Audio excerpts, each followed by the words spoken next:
bit left to right, is that a bit of trigger control potentially? Because the rest of those are well within. Very good, yeah. Just how you would work out your shot, all go through the process. In fact, we'll go even more than that. We'll check everything to you'll check all your turrets off, everything like that, as you would for as if your gun just come out the bag. So try and get with this one. So get on, adjust the bag. So you don't need to be. Ideally, you want the bag where you might have to hold it a little bit so it holds its shape, but you don't have to be squeezing it. If you have to squeeze it, move it to like one of the bigger bits or whatever you need. Your natural alignment is good. If you close your eyes and then open your eyes, does the reticle shift? No, so your natural alignment is good. Mike, so what happened with that one? Because all the rest of your shots have been consistent, and then obviously you've thrown that one low. I was aiming between the 4. Cool. Right. So I was exactly aiming where the bullet went. Now Max said shoot on about 12 magnification. Yeah, I tend to not really shoot on any more than 10 to 12 personally. Put some time pressure on it and see where it breaks down, because it will eventually break down. So the reason for like sitting square behind the gun like this, again, it's less about square, it's more about natural alignment and having the gun square into where your shoulder is.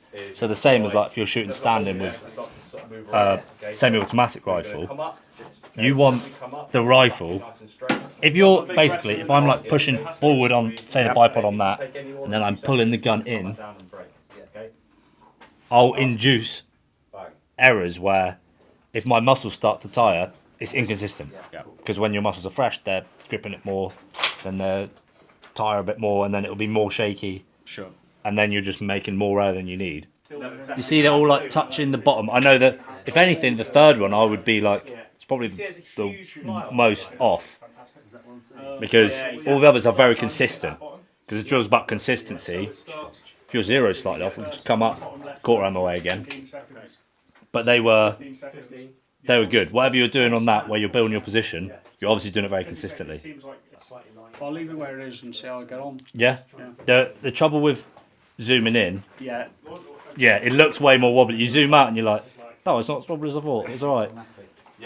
Which doesn't actually reduce any movement zooming out.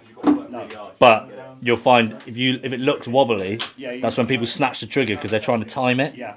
Whereas you're like, you don't need to time it. Your wobble zone is so small. Just send the shot.